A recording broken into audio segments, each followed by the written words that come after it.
Hi, ಎಲ್ರಿಗೂ ನಮಸ್ಕಾರ. ಮತ್ತೆ ಮಸಾಲಾ ಚಾಯ್ ಮೀಡಿಯಾಗೆ ಸ್ವಾಗತ. ಇವತ್ತಿನ ವಿಡಿಯೋದಲ್ಲಿ ನಾನು ಫೇಸ್ಬುಕ್ ಮಾನಿಟೈಸೇಷನ್ ಬಗ್ಗೆ ಸ್ವಲ್ಪ ಇನ್ಫಾರ್ಮೇಶನ್ ತಿಳಿಸ್ಕೊಡ್ತೀನಿ. ಪ್ರೀವಿಯಸ್ ವಿಡಿಯೋಸ್ಗಳಲ್ಲಿ ನಾನು ಯೂಟ್ಯೂಬ್, ಫೈವರ್ ಮತ್ತೆ ಕೋರಾ ಇಂದ ಹೇಗೆ ಮನಿ ಅರ್ನ್ ಮಾಡಬಹುದು ಅಂತ ನಾನು ತಿಳಿಸ್ಕೊಟ್ಟಿದ್ದೆ. ಇನ್ ಕೇಸ್ ನೀವು ವಿಡಿಯೋಸ್ ಮಿಸ್ ಆಗಿದೆ ಅಂದ್ರೆ ಡಿಸ್ಕ್ರಿಪ್ಷನ್ ಅಲ್ಲಿ ಲಿಂಕ್ಸ್ ಇರುತ್ತೆ, ಅದನ್ನ ನೀವು ಮತ್ತೆ ನೋಡಬಹುದು. ಹಾಗೇನೆ ನೀವು ಇನ್ನೂ ಈ ಚಾನಲ್ಗೆ ಸಬ್ಸ್ಕ್ರೈಬ್ ಆಗಿಲ್ಲ ಅಂದ್ರೆ ಈಗಲೇ ಸಬ್ಸ್ಕ್ರೈಬ್ ಆಗಿ ಪಕ್ಕದಲ್ಲಿರೋ ಬೆಲ್ ಐಕಾನ್ ಕ್ಲಿಕ್ ಮಾಡಿ. ಸೊ ಶುರು ಮಾಡೋಣ. ಯೂಟ್ಯೂಬ್ ತರಾನೇ ಫೇಸ್ಬುಕ್ ಕೂಡ ಒಂದು content sharing platform. YouTube popular ಆಗ್ತಿದ್ದಂಗೆ ಅದ್ರ ಮೇನ್ ಕಾಂಪಿಟೇಟರ್ ಬಂದು ಫೇಸ್ಬುಕ್ ಅವ್ರು ಏನ್ ಮಾಡಿದ್ರು, ಅವರು ಕೂಡ ಹೆಚ್ಚು ವಿಡಿಯೋಗಳನ್ನ ಅವ್ರ ಪ್ಲಾಟ್ಫಾರ್ಮ್ ಅಲ್ಲಿ ಇಂಟ್ರೊಡ್ಯೂಸ್ ಮಾಡೋದಕ್ಕೆ ಸ್ಟಾರ್ಟ್ ಮಾಡಿದ್ರು. ಹಾಗೇನೆ ಯೂಟ್ಯೂಬ್ ಹೇಗೆ ಕಂಟೆಂಟ್ ಕ್ರಿಯೇಟರ್ಸ್ಗೆ ಅಮೌಂಟ್ ನ ಪೇ ಮಾಡುತ್ತೆ, ಫೇಸ್ಬುಕ್ ಕೂಡ ಅದೇ ತರ ಪೇ ಮಾಡೋದಕ್ಕೆ ಸ್ಟಾರ್ಟ್ ಮಾಡಿದ್ದಾರೆ. ಸೊ ಫೇಸ್ಬುಕ್ ಅಲ್ಲಿ ನೀವು ಅರ್ನ್ ಮಾಡ್ಬೇಕಂತ ಹೇಳಿದ್ರೆ ಮೊದಲು ನೀವೊಂದು ಫೇಸ್ಬುಕ್ ಪೇಜ್ ನ ಕ್ರಿಯೇಟ್ ಮಾಡಬೇಕು. ಮೋಸ್ಟ್ಲಿ ನಾನು ಇನ್ನೊಂದು ಬೇರೆ ವಿಡಿಯೋದಲ್ಲಿ ನಾನು ಫೇಸ್ಬುಕ್ ಪೇಜ್ ನ ಹೇಗೆ ಕ್ರಿಯೇಟ್ ಮಾಡ್ಬೋದು ಅಂತ ನಾನು ನಿಮಗೆ ತಿಳಿಸ್ಕೊಡ್ತೀನಿ. ಒಂದ್ಸಲ ನಿಮ್ಮ ಹತ್ರ ಆಲ್ರೆಡಿ ಪೇಜ್ ಕ್ರಿಯೇಟ್ ಆಗಿದೆ ಅಂತ ಹೇಳಿದ್ರೆ ನೀವು ವಿಡಿಯೋ ಕ್ರಿಯೇಟ್ ಮಾಡೋದಕ್ಕೆ ಸ್ಟಾರ್ಟ್ ಮಾಡ್ಬೇಕಾಗತ್ತೆ. ನಿಮ್ದು ಚಾನಲ್ಗೆ ಮಾನಿಟೈಸೇಷನ್ ಎಲಿಜಿಬಲ್ ಆಗ್ಬೇಕು ಅಂತ ಹೇಳಿದ್ರೆ ಕೆಲವೊಂದು ಸರ್ಟೆನ್ ಕ್ರೈಟೀರಿಯಾ ಇದೆ, ಅದನ್ನ ನಾನು ನಿಮ್ಗೆ ಇವಾಗ ತೋರಿಸ್ಕೊಡ್ತೀನಿ. ಫೇಸ್ಬುಕ್ ಪೇಜ್ ಮಾನಿಟೈಸೇಷನ್ ಸ್ಟೇಟಸ್ ನೋಡ್ಬೇಕಂತ ಹೇಳಿದ್ರೆ ಫಸ್ಟ್ ನೀವು ಈ ಲಿಂಕ್ಗೆ ವಿಸಿಟ್ ಮಾಡಬೇಕಾಗುತ್ತೆ. business.facebook.com/creatorstudio. ಇದನ್ನ ನಾನು ಲಿಂಕ್ ಡಿಸ್ಕ್ರಿಪ್ಷನ್ ಅಲ್ಲಿ ಅಪ್ಡೇಟ್ ಮಾಡಿರ್ತೀನಿ. ಈ ಲಿಂಕ್ ಬಂದ್ಮೇಲೆ ನೀವು ಇಲ್ಲಿ ಮಾನಿಟೈಸೇಷನ್ ಅಂತ ಒಂದು ಆಪ್ಷನ್ ಇರುತ್ತೆ, ಅದನ್ನ ಕ್ಲಿಕ್ ಮಾಡಿದ್ರೆ ನಿಮ್ದು ಲಿಸ್ಟ್ ಆಫ್ ಪೇಜಸ್ ಏನಿದೆ ಅದು ತೋರಿಸುತ್ತೆ. ಅದನ್ನ ಕ್ಲಿಕ್ ಮಾಡಿ. ಅದು ಕ್ಲಿಕ್ ಮಾಡಿದಾಗ ನಿಮ್ಗೆ ಇಲ್ಲಿ ಸ್ಟೇಟಸ್ ಇಲ್ಲಿ ಆಕ್ಚುಯಲ್ ಎಲಿಜಿಬಲ್ ಇನ್ಎಲಿಜಿಬಲ್ ಅಂತ ತೋರಿಸುತ್ತೆ. ಈ ಕರೆಂಟ್ಲಿ ನಂದು ಚಾನಲ್ ಬಂದು ಇನ್ನೂ ಎಲಿಜಿಬಲ್ ಆಗಿಲ್ಲ, ಹಂಗಾಗಿ ಇದು ರೆಡ್ ಅಲ್ಲಿ ತೋರಿಸ್ತಿದೆ. ಎಲಿಜಿಬಲ್ ಆಗ್ಬೇಕಂದ್ರೆ ಏನೇನ್ ಮಾಡ್ಬೇಕಂತ ಹೇಳಿದ್ರೆ ಅದರಲ್ಲಿ ಸರ್ಟೈನ್ ಕಂಡೀಷನ್ಸ್ ನ ಕ್ಲಿಯರ್ ಮಾಡ್ಬೇಕಾಗುತ್ತೆ. ಫಸ್ಟ್ ಕ್ರೈಟೀರಿಯಾ ಬಂದು 1000 ಸಬ್ಸ್ಕ್ರೈಬರ್ಸ್ ಅಥವಾ 1000 ಲೈಕ್ಸ್ ಇಲ್ಲ ಫಾಲೋವರ್ಸ್ ನಿಮ್ ಫೇಸ್ಬುಕ್ ಪೇಜ್ ಇರಬೇಕು.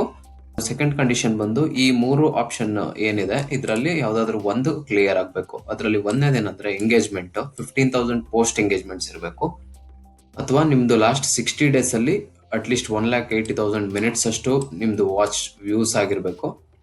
ಮತ್ತೆ 3 ಮಿನಿಟ್ಸ್ ವಿಡಿಯೋಸ್ ಏನಿದೆ ಅದು ಲಾಸ್ಟ್ 60 ಡೇಸ್ ಅಲ್ಲಿ 30,000 ಅಷ್ಟು 1 ಮಿನಿಟ್ ವ್ಯೂಸ್ ನಿಮ್ ಚಾನಲ್ ಅಲ್ಲಿ ಆಗಿರ್ಬೇಕು. ಇದೆಲ್ಲ ಆದ್ಮೇಲೆ ನಿಮ್ಗೆ ಇಲ್ಲಿ ಸೆಟಪ್ ಮಾನಿಟೈಸೇಷನ್ ಅಂತ ಒಂದು ಆಪ್ಷನ್ ಬರುತ್ತೆ.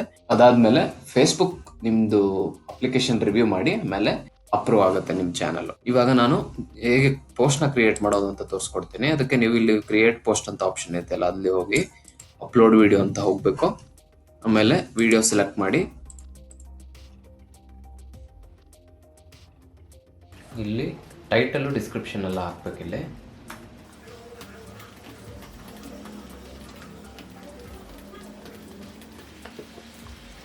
ರಿಲೆವೆಂಟ್ ಟ್ಯಾಗ್ಸ್ ಹಾಕಿ, ಈಗ ನಾನು ರ್ಯಾಂಡಮ್ ಆಗಿ ಹಾಕಿರ್ತೇನೆ.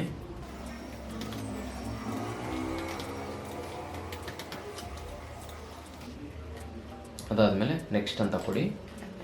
ನಿಮ್ಗೆ ಇಲ್ಲಿ ರೈಟ್ ಸೈಡ್ ಇಲ್ಲೇನೆ ತೋರಿಸ್ಬಿಡುತ್ತೆ ನಿಮ್ಮದು ಎಲ್ಲ ವಿಡಿಯೋ ಕರೆಕ್ಟಾಗಿ ಅಪ್ಲೋಡ್ ಆಗಿದೆಯಾ ಇಲ್ವಾ ಅಂತ. ಪ್ರಿಫರಬಲಿ ನೀವು ಏನೇ ವಿಡಿಯೋ ಮಾಡಿದ್ರು 3 ಮಿನಿಟ್ಸ್ ಲಾಂಗ್ ಮಾಡಿದ್ರೆ ಒಳ್ಳೆಯದು. ವಿಡಿಯೋ ಡಿಸ್ಕ್ರಿಪ್ಷನ್ ಮಿಸ್ ಮಾಡದೆ ಹಾಕಿ, ಟ್ಯಾಗ್ಸ್ ಮತ್ತು ವಿಡಿಯೋ HD ಕ್ವಾಲಿಟಿನಲ್ಲಿದ್ದರೆ ತುಂಬ ಒಳ್ಳೆಯದು. ಹಾಗೆಯೇ ಇಲ್ಲಿ ನೀವು ಫ್ಯೂಚರ್ ಟೈಮ್ ಬೇಕಂದ್ರೆ ಶೆಡ್ಯೂಲ್ ಮಾಡ್ಬೋದು. ಆಗ ಇಮಿಡಿಯೇಟ್ ಪಬ್ಲಿಷ್ ಮಾಡಬೇಕು ಅಂದರೆ ಇಲ್ಲಿ ಆಪ್ಷನ್ ಇದೆ ಪಬ್ಲಿಷ್ ನೌ ಅಂತ, ಅದನ್ನು ಕೊಟ್ಟು ಪಬ್ಲಿಷ್ ಅಂತ ಕೊಟ್ಟರೆ ಇಮಿಡಿಯೇಟ್ ವಿಡಿಯೋ ಪಬ್ಲಿಷ್ ಆಗುತ್ತೆ. ಹಾಗೆಯೇ ನೀವು ಕ್ರಿಯೇಟರ್ ಸ್ಟುಡಿಯೋದಲ್ಲಿ ನಿಮ್ಮದು ಬೇರೆ ಪೋಸ್ಟ್ಗಳೆಲ್ಲ ಯಾವ ಥರ ಎಂಗೇಜಿಂಗ್ ಇದೆ ಅದನ್ನು ನೀವು ಇಲ್ಲಿ ಚೆಕ್ ಮಾಡ್ಬೋದು. ನೀವು ಇಲ್ಲಿ ಡ್ಯೂರೇಷನ್ ಕೂಡ ಸೆಲೆಕ್ಟ್ ಮಾಡಿಕೊಂಡು ಚೆಕ್ ಮಾಡ್ಬೋದು. ನಿಮ್ಮದು ಯಾವ್ಯಾವ ವೀಡಿಯೋಸ್ ಎಷ್ಟು ವಾಚ್ ಟೈಮ್ ಬರ್ತಿದೆ, ಎಷ್ಟು ವ್ಯೂಸ್ ಬರ್ತಿದೆ, ಅದನ್ನೆಲ್ಲ ನೀವು ಈ ಡ್ಯಾಶ್ಬೋರ್ಡಲ್ಲಿ ಚೆಕ್ ಮಾಡ್ಬೋದು.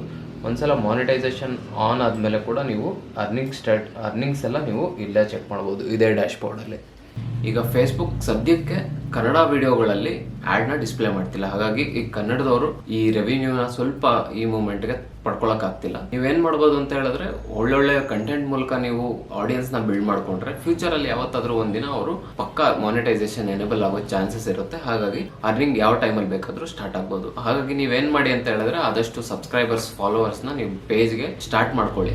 ಫ್ಯೂಚರಲ್ಲಿ ಅದು ನಿಮಗೆ ಹೆಲ್ಪ್ ಆಗುತ್ತೆ. ಫೇಸ್ಬುಕ್ ಅಲ್ಲಿ ನಾರ್ಮಲ್ ಆಗಿ ನಿಮಗೆ ಸರ್ಚ್ ಬೇಸ್ಡ್ ಇರೋದಕ್ಕಿಂತ ಎಂಟರ್ಟೈನ್ಮೆಂಟ್ ರಿಲೇಟೆಡ್ ವಿಡಿಯೋಸ್ಗಳು ತುಂಬಾ ಚೆನ್ನಾಗಿ ಓಡುತ್ತೆ. ಹಾಗಾಗಿ ನೀವು ಎಂಟರ್ಟೈನ್ಮೆಂಟ್ ರಿಲೇಟೆಡ್ ಜಾಸ್ತಿ ವಿಡಿಯೋಗಳನ್ನ ಫೇಸ್ಬುಕ್ಕಲ್ಲಿ ಹಾಕೋದ್ರಿಂದ ನಿಮ್ಮ ಚಾನಲ್ ಚೆನ್ನಾಗಿ ಗ್ರೋತ್ ಆಗುತ್ತೆ. ಹಾಗೇನೆ ಯೂಟ್ಯೂಬ್ ತರ ಫೇಸ್ಬುಕ್ ಅಲ್ಲೂ ಕೂಡ ನೀವು ಯಾವ್ದಾವ್ದೋ ರ್ಯಾಂಡಮ್ ವಿಡಿಯೋಗಳನ್ನ ಹಾಕ್ಬೇಡಿ. ಅದ್ರ ಬದಲಾಗಿ ನೀವೇ ಒಂದು ಒಳ್ಳೆ ಕಂಟೆಂಟ್ ನ ಕ್ರಿಯೇಟ್ ಮಾಡಿ ಕಾಪಿರೈಟ್ ಫ್ರೀ ಮ್ಯೂಸಿಕ್ಸ್ ಏನಿರುತ್ತೆ ಅದನ್ನ ಯೂಸ್ ಮಾಡಿಕೊಂಡು ನೀವು ವಿಡಿಯೋನ ಅಪ್ಲೋಡ್ ಮಾಡಬೇಕಾಗುತ್ತೆ. ಯಾಕಂದ್ರೆ ಯೂಟ್ಯೂಬ್ ತರನೇ ಫೇಸ್ಬುಕ್ ಅಲ್ಲೂ ಕೂಡ ತುಂಬಾ ಕಾಪಿರೈಟ್ ಇಶ್ಯೂಸ್ ಬರೋದ್ರಿಂದ ನಿಮ್ ಪೇಜ್ ಡಿಲೀಟ್ ಆಗೋ ಚಾನ್ಸಸ್ ಇರುತ್ತೆ. ಫೇಸ್ಬುಕ್ ಟೀಮ್ ಬಂದು ತುಂಬಾ ಸ್ಟ್ರಿಕ್ಟ್ ಇದೆ. ಒಂದ್ಸಲ ಪೇಜ್ ಏನಾದ್ರು ಸಸ್ಪೆಂಡ್ ಆಗಿ ಡಿಲೀಟ್ ಏನಾದ್ರು ಆಯ್ತಂದ್ರೆ ತುಂಬಾನೇ ಡಿಫಿಕಲ್ಟ್ ಮತ್ತೆ ಆ ಪೇಜ್ ನ ವಾಪಸ್ ತಗೊಳ್ಳೋದು.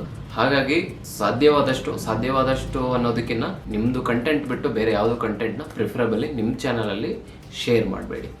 ನಿಮ್ಗೆ ಇನ್ನೊಂದು ಕ್ವಶನ್ ಇರ್ಬೋದು, ಈಗ ಇನ್ ಕೇಸ್ 1000 ವ್ಯೂಸ್ ಆದ್ರೆ ಎಷ್ಟು ಅರ್ನಿಂಗ್ಸ್ ಬರುತ್ತೆ ಅಂತ. ಅದು ನಾರ್ಮಲ್ ಆಗಿ ಇಟ್ ಡಿಪೆಂಡ್ಸ್ ಆನ್ ಲೈಕ್ ಎಷ್ಟು ಸಲ ಆಡ್ಸ್ ನಿಮ್ದು ವಿಡಿಯೋದಲ್ಲಿ ಡಿಸ್ಪ್ಲೇ ಆಗುತ್ತೆ ಅನ್ನೋದ್ರ ಮೇಲೆ ಡಿಪೆಂಡ್ ಆಗುತ್ತೆ. ನಾರ್ಮಲ್ ಆಗಿ 1000 ವ್ಯೂಸ್ಗೆ 50 to 100 rupees ಫೇಸ್ಬುಕ್ ಪೇ ಮಾಡುತ್ತೆ. ಮತ್ತೆ ಇದೇ ವಿಡಿಯೋಗಳನ್ನ ನೀವು ಯೂಟ್ಯೂಬ್ನಲ್ಲಿ ಕೂಡ ಅಪ್ಲೋಡ್ ಮಾಡ್ಬೋದು.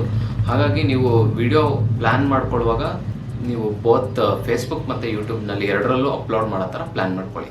ಸೊ ಈ ವಿಡಿಯೋ ನಿಮ್ಗೆ ಇಷ್ಟ ಆಗಿದೆ ಅನ್ಕೋತೀನಿ. ಇಷ್ಟ ಆಗಿದ್ರೆ ಈಗಲೇ ಈ ವಿಡಿಯೋನ ಲೈಕ್ ಮಾಡಿ, ಹಾಗೆ ಸ್ವಲ್ಪ ಜನಗಳ ಜೊತೆ ಈ ವಿಡಿಯೋಗಳನ್ನ ಶೇರ್ ಮಾಡ್ಕೊಳ್ಳಿ, ಅವ್ರಿಗೂ ಕೂಡ ಹೆಲ್ಪ್ ಆಗ್ಬೋದು. ಮತ್ತೊಂದು ವಿಡಿಯೋ ಜೊತೆ ಮತ್ತೆ ನಿಮ್ಮ ಮುಂದೆ ಬರ್ತೀನಿ. ಅಲ್ಲಿವರೆಗೂ ಬಾಯ್.